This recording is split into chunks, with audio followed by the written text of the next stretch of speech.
Everyone stopped when the billionaire stepped onto the mat. It was supposed to be a quiet charity class, a few veterans, some kids, and a free lesson in Brazilian Jiu-Jitsu offered by Caden West, the billionaire founder of Werewolf Industries, a broken bar and a BJJ black belt who trained with the best in the world.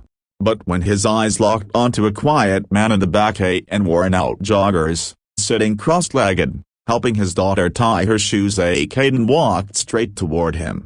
"You look like you've done this before," he said, offering a hand. The man looked up, calm. "Some," he replied with a small smile. Caden chuckled. "Wanna roll?" Everyone froze. "You don't challenge a war hero in public. You definitely don't challenge a billionaire black belt unless you've got something to prove." Backstreet, who was the single dad. His name was Luke Hartman, 38 years old, former Green Beret, Purple Heart recipient, and now a broken bar, just a single dad trying to make ends meet.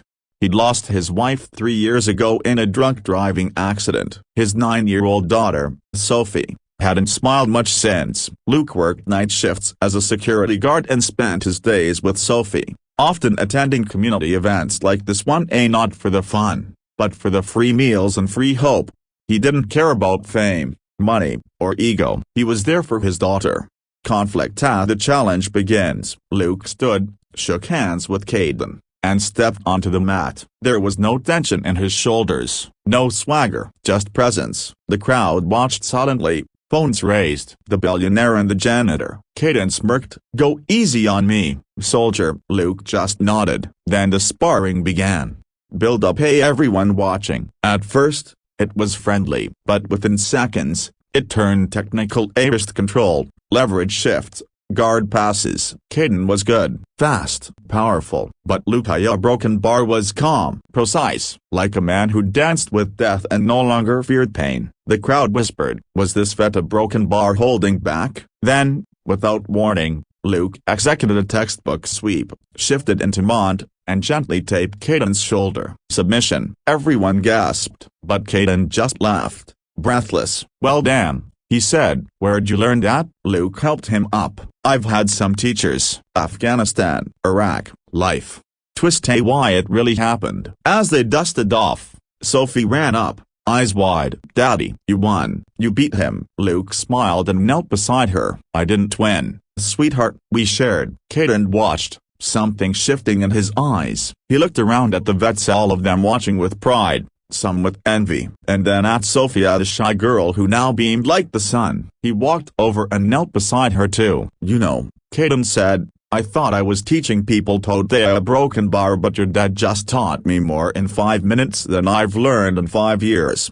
He stood, took off his own black belt and handed it to Luke. The room fell silent. "I can buy belts," Caden said, "but I can't earn them like you have." Climax. The unexpected gift. Luke was stunned. He tried to refuse, but Caden held up a hand. "You gave your life for others," he said. "Now let me do something for you." That night, Caden made an announcement on social media. Greater Than Werewolf Industries is proud to hire Luke Hartman as our head of veteran training programs, with full benefits for him and his daughter. He's more than a fighter. He's a father, a hero, and now, family. Ending a full circle of compassion. Months later, Sophie stood on the edge of a mat in a brand new community center, smiling, confident, wearing her first white belt. Luke stood behind her, proudly wearing the black belt. Caden gave him not for what he could do on the mat, but for what he gave the world outside of it. And as for Caden, he trained beside them every week, because in one simple spar, he'd learned that strength wasn't just about muscly broken bar, it was about heart.